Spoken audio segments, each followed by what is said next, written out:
In today's show, I'm looking at players who might be buy lows, players that might be sell highs. We're also looking for Michael Bolton. Thanks, Josh. It's Michael Bolton here, and it's time for another episode of the Locked On Fantasy Basketball Podcast. Let's get to it. Let's get to it, indeed. You are Locked On Fantasy Basketball, your daily fantasy basketball podcast, part of the Locked On Podcast Network.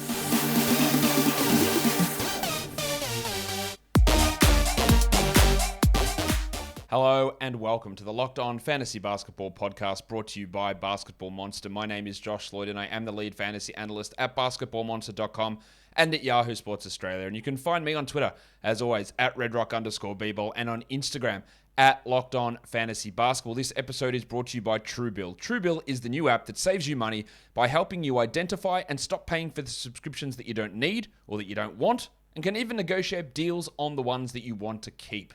Thank you also for making Locked On Fantasy Basketball your first listen every day. We are free and we are available on all platforms. Here we are, buy low, sell high show. And I thought I probably should have been doing this all year, to be honest. And I will do it as we move forward, is looking back at last week's buy low, sell high show and seeing how the players have ranked in the week since we did the show and seeing if any of those buy lows or sell highs made sense. So let's take a look. Last week, the 5 buy lows that we had Buddy Hield, who was 191st. Over the last week, he's 53rd. That worked out all right. Tyrese Maxey was 210th. In the last week, he's 16th. Of course, I could have now put Maxey onto the sell high after being 16th, but that worked out all right. The pencil, Harrison Barnes. Barnesy. Also, shout out to the bloke who said that he likes all the sound drops, but the Barnes noise is the most grating and annoying sound he's ever heard. Mate, I don't know what to tell you. I love it. It's not going anywhere. Harrison Barnes was 230th, and he's 138th in the last week. So still hasn't found his stride exactly, but there's been improvements there, and he will get back to not where he was at the start of the season. I'd be pretty doubtful of that, but back into being a top 100, 110 type of player. Kristaps Porzingis. He was 72nd last week.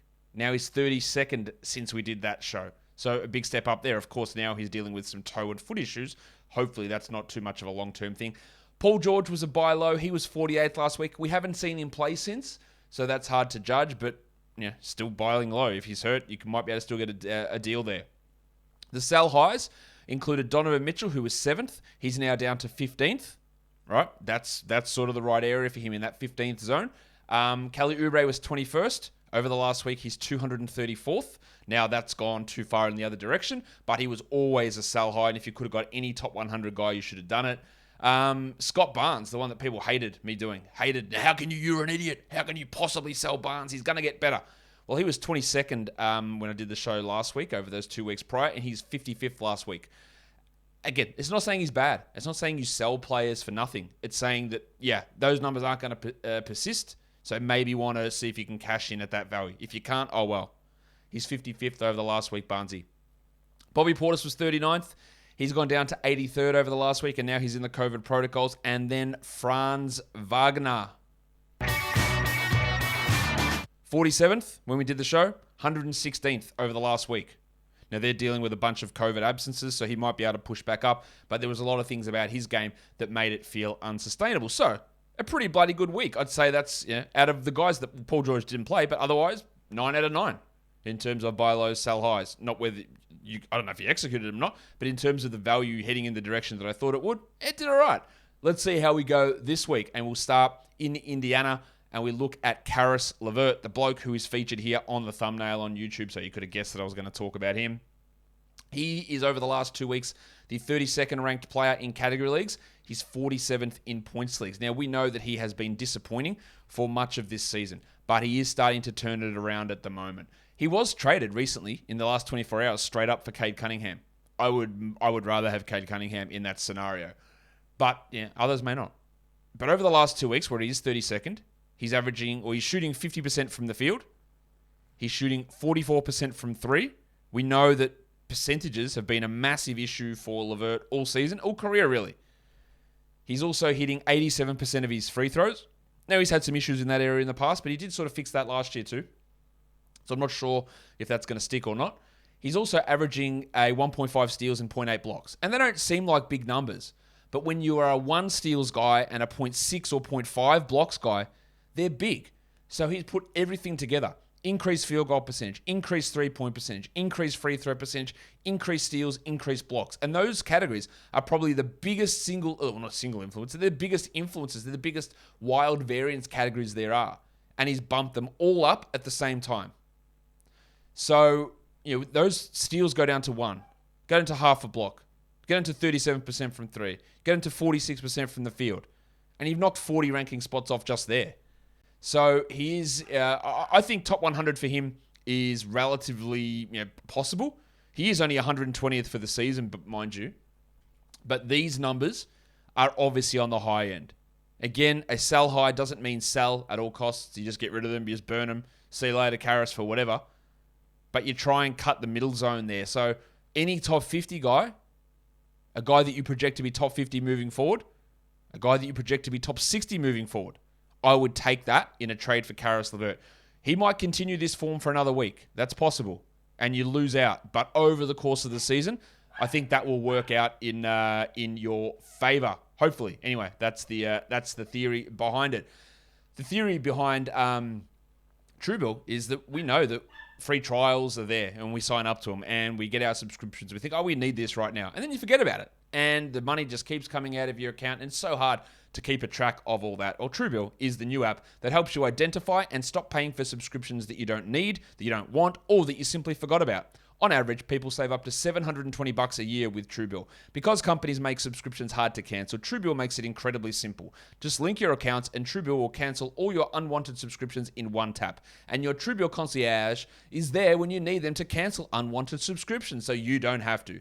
TrueBill has over 2 million users and helped them save over $100 million. Don't fall for subscription scams. Start canceling today at truebill.com/lockedonnba. Go right now. That's truebill.com/lockedonnba. It could save you thousands a year. truebill.com/lockedonnba. BetOnline has you covered all season. Props, contests, lines, odds, whatever you need. More than ever before as football season marches towards the playoffs. BetOnline is your number one spot, in fact, for all sports action this season. So head to the updated desktop website or use your mobile device to sign up and use the promo code LOCKEDON to get a 50% welcome deposit bonus. From basketball to football, the NHL, boxing, UFC, and right to your favorite Vegas casino games. Don't wait and take advantage of all of the great offers they have for the 2021 season. BetOnline is the fastest and easiest way to bet on all of your favorite sports. BetOnline is where the game starts. Luke Kennard, the Duck. The Clippers have been without, of course, Paul George. As we've mentioned, they've also been without, at times, Nick Batum. And Kennard has taken advantage of it. I like Kennard as a player. I think that they should have been looking at starting him from the very go. But he's the 63rd ranked player over the last 2 weeks. He's playing 35 minutes a night. He's hitting 55% of his threes, which is making him hit 4.3 triples per game. He hasn't missed a single free throw over the last 2 weeks either. So he's like at 8 of 8 from the line. Not many. But when George comes back, and the fact that Batum is back, it is going to cut into what he does. And again, it's the perfect storm. Usage, minutes go up, and then you can't miss at the same time. He could have played 35 minutes tonight, but had a slump shooting 27% from 3, and we wouldn't even be bothered talking about him. But because he's put those two things together, the numbers are up. 104th in points leagues over that time as well. I don't mind holding him because I do think there is a starting spot there next to George and Morris, who's out in the protocols, and Reggie Jackson. But they could easily just start Jackson, George, Batum, Morris, and then Kennard and Mann and Bledsoe fight over scraps on the bench. And he just could be easily an unrosterable player. You can ride it out until Paul George comes, but inquire. Can you get a top 80 guy back? Can you get a top 90 guy back? Can you get a top 100 guy back? I'd take that if I could get a top 100 player back for Luke Kennard. He's 129th this season in 29 minutes a game. On a healthy team, he maybe doesn't play 29 minutes. He might play 26. He's a good three-point shooter. He's not a 55% three-point shooter. Let's go to another guy who's really taking his current opportunity, taking advantage of his current opportunity, and that is Monte Morris of the Denver Nuggets. Morris, over the last 2 weeks, is 48th in category leagues and 79th in points leagues. For the year, he's 122nd. His minutes haven't really spiked. They've gone up a little bit, 32 minutes a night. But remember, during this time frame, there was no Austin Rivers. There was no Big Stiffy Bones Highland. Will Barton was in and out with an illness. Now, we know that Porter's not coming back. We know Dozier's not coming back. Marcus Howard's now hurt. Jamal Murray, we're months away from him returning. So there's obviously opportunity there. But you can get some... Look, there's an interesting deal. He was traded along with Keldon Johnson, 2 fringe 12-10 players, for Draymond Green. And that's a good deal. And again, while these guys are out, he's turned up his production. 53% shooting, 90% from the line. He's 75% on the season. So he started hitting his free throws, and he's averaging 17 points per game, which is 4 points per game extra over his season average. I think that Morris is absolutely fine to have in a standard league, don't get me wrong, but around the 100 mark. So don't trade him for nothing. Don't drop him. Don't just give him away.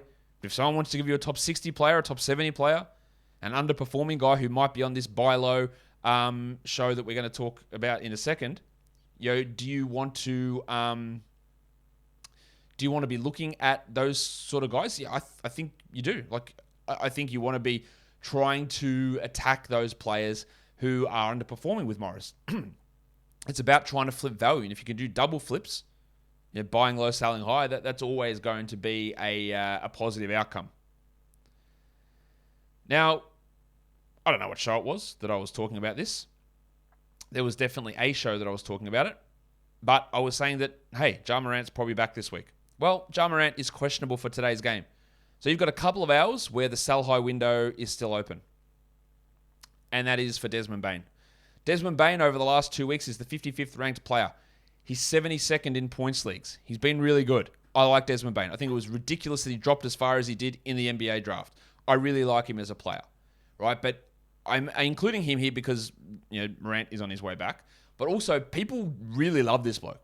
I like him, but people really like this bloke. They love him. And if you bring up that point, they're just like, nah, man, he's awesome. He's sick. He's going to be really good. And he could be, right? He could be for sure. But when he shared the court, it's only been 550 minutes, I think, that he's shared the court with Ja Morant and Dillon Brooks this season. His usage is 14.7. Over the last 2 weeks, his usage is 23. That is a gigantic difference. Now, do I think that obviously he's not going to play every single minute with Morant and Brooks together? So that 14.7 is not going to be what he does the whole way through. But 23 usage is going to be almost impossible for Bane to maintain. He's not a high assist bloke. He's not a high steals player. He's not getting blocks or big rebounds. He thrives on scoring, doing it efficiently, and hitting threes. He also hasn't missed a single free throw over the last 2 weeks. So his minutes might stay up, that's fine, but that usage is coming down. With Ja and Brooks out there fighting to take the most shots, Bane gets relegated to a fourth option. Morant, Brooks, Jaren. He's a fourth option. And maybe he loses minutes because they have to try and fit Morant in there, and you've got to find that time for Melton to play as well. Bane is still good. No one's arguing that. He's really good. But, where does he fit? He's 72nd over the course of the season. Large chunks of that without Brooks and without Morant. So where does he fit in on this team? How does he maintain what he's up to, I guess, is the best way of phrasing that. How does he maintain his current value? I think it's impossible, really, for him to maintain that level of production when those two guys who are going to be dueling for high usage type stuff, it's going to be really, really tough for him to do that, I think, anyway. And those minutes totals I gave early on, that wasn't for this season for his usage. That was in his career, sharing the court with Morant and Brooks. He played 550 minutes for a usage of 14. So my bad on that. This season, he's played 73 minutes together. His usage is at 18% during that time. So still well down on the 23% that he's been at in the time without those guys. Or in that time without Morant over the last week. Next, sell high. Tyrese Haliburton. This one might feel obvious, but just listen. Over the last 2 weeks, he's the 15th ranked player, 33rd in points leagues. He was traded straight up for Jaylen Brown. We like what Haliburton's doing at the moment, but there is no De'Aaron Fox. There is no Davion Mitchell. There is no Terrence Davis, Marvin Bagley. More importantly, there's no Fox. And we had seen under Alvin Gentry that basically it was Haliburton, just get out of the way, let De'Aaron Fox do everything. Fox went out and Haliburton went, all right, let's go. And again, he's done that thing that when the opportunity arises, he starts doing other things better. Like 52% shooting from three has got nothing to do with Fox being out, but you add that with the 7.9 assists that he's getting without Fox, which is due to Fox being out, pair that in with excellent shooting, and then also he's blocking over a shot per game over the last 2 weeks, and you have a bloke that's ranked 15th, 33rd in points leagues. It's just not going to be able to stick. He's 40th this season. No reason he can't be a top 50 player. If Fox is traded, no reason he's not a top 30 player. All right, so it's inquire on a sell high. It's look at a sell high. It's by no means a must sell. None of these blokes are must sell.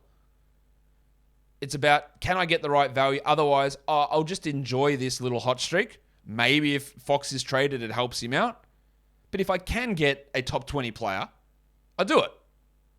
And that's what a sell high is about. It's not about must trading. It's about inquiring. Otherwise, you write it out and you just bloody enjoy when a bloke is putting up numbers like that. And that is what Haliburton is currently doing. But you listen to this podcast and other podcasts for the inside track, the power of the inside track. You switch to Boost Mobile for the power of saving money. Because with Boost, you get the power of a free 5G phone so you can listen to the latest episodes of Locked On Fantasy Basketball and keep up with your favorite players and teams. The power of 3 unlimited data lines for $30 a month per line so your family can share all of the insights. I know you just want to get your mum and your grandparents to listen to Locked On Fantasy Basketball. Why wouldn't you? Get them in a league with you. And the power of one of America's largest 5G networks so you can do it all at the speed of 5G. With all that money you'll save and all that edge you'll gain, just how powerful will you become? That sounds ominous. Switch to Boost Mobile and find out. And get a free Samsung Galaxy A32 5G when you switch to one of America's largest 5G networks. More power to save. Boost Mobile. Mobile. Free phone limited to new customers and one per line. Additional restrictions apply. Offers and coverage not available everywhere or for all phones and networks. See boostmobile.com for details. All right, let's... this show's gone on for a while. Let's go to the buy lows. Let's start in Orlando. He's currently injured. That's always a good trigger for a buy low. But Cole Anthony has seen some of his numbers drop off. 110th over the last 2 weeks. 33 minutes a game, so that's not a problem there. So what's going on? Well, we know that he's been one of the best rebounding guards in the NBA. But over the last 2 weeks, he's averaging just 4.4. That's down over 2 rebounds per game from his season average. He's also shooting 38% from the field. Now, one of the worries I had with Anthony was that he was going to be an inefficient guard. But he's been really efficient. He's going to have issues where he doesn't shoot well. Because I just don't buy that he's the guy that he was to begin the season all through. But 38 is very low. And that's going to jump up. Also, in the last 5 games, he's had 1 steal. 1 steal in 5 games.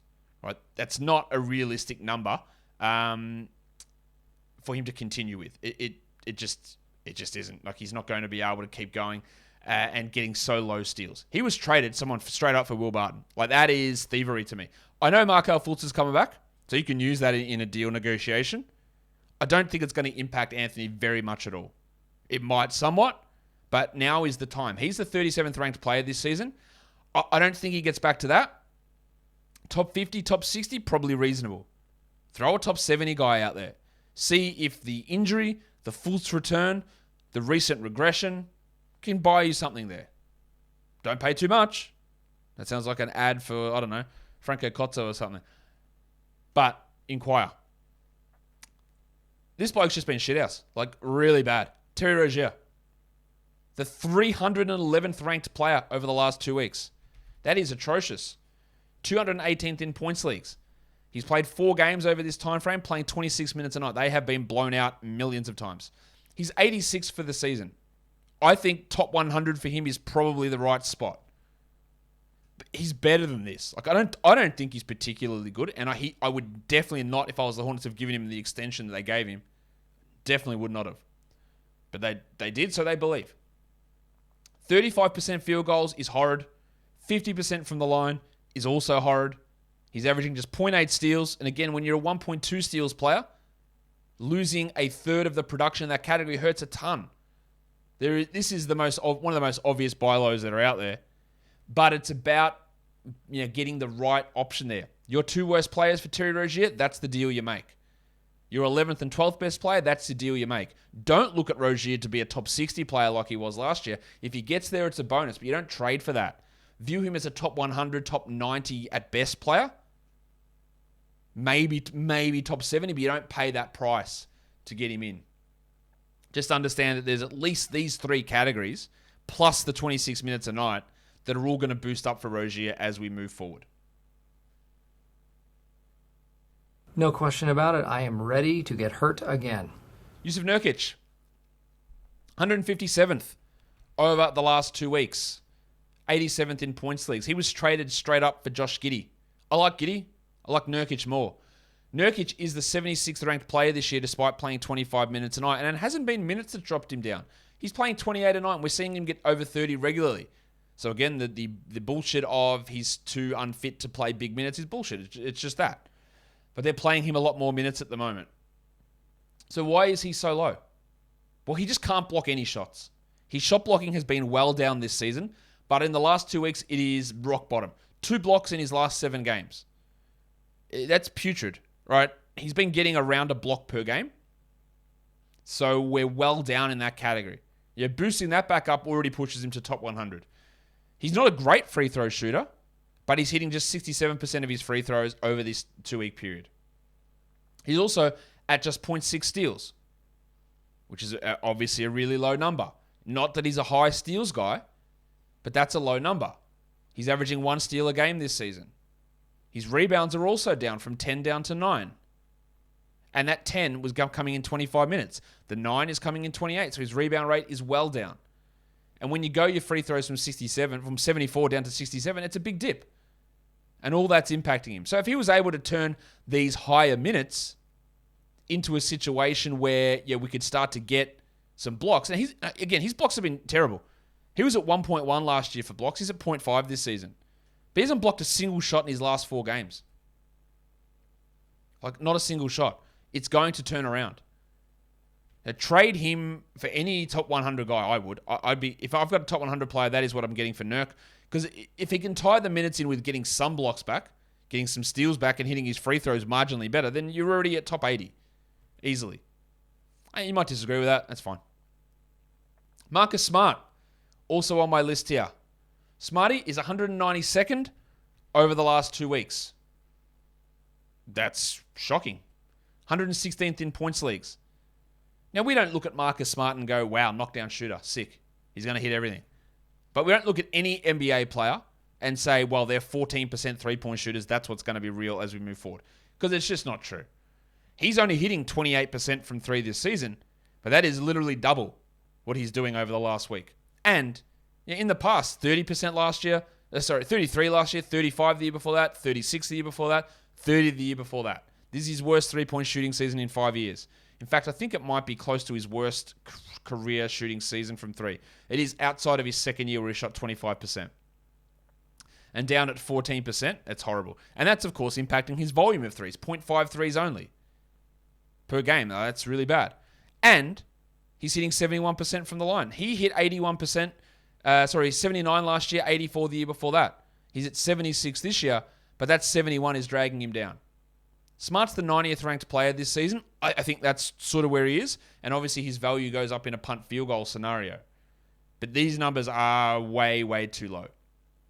And the last guy I want to talk about. Alec Burks. Yep. Alec Burks. 171st over the last 2 weeks for Burksy. There are people who are dropping him. I would not be doing that. They are obviously beat up. The Knicks with no Quickly, no McBride, no Grimes, no Barrett. These guys will come back. I think Burks will clearly remain starting. Maybe they change course and start Kemba again. I don't know. Right? But I'm looking at what Burks is doing, where his shooting numbers are just in the toilet. 33% from the field. He's at 39 from the field for the season, so he's not great there. But he should be like a 41-42 guy. He's hitting 28% from 3, and he's at 40 for the season.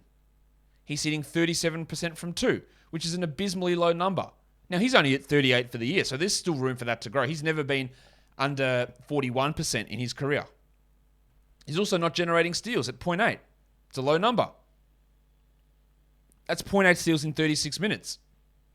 On a per 36 basis, he's at 0.8 steals per 36, whereas for the season, he's at 1.5.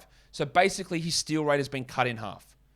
You tie all those things together, Alec Burks can go back to being a top 100-ish sort of a guy, top 90 sort of guy. Yeah, look, it could get hurt when, or if they decide to start someone else quickly. McBride, probably not. Kemba, maybe. But you can get Burks off the wire. You can get him for absolutely nothing at the moment. I would do it. I'll also do it ending the show.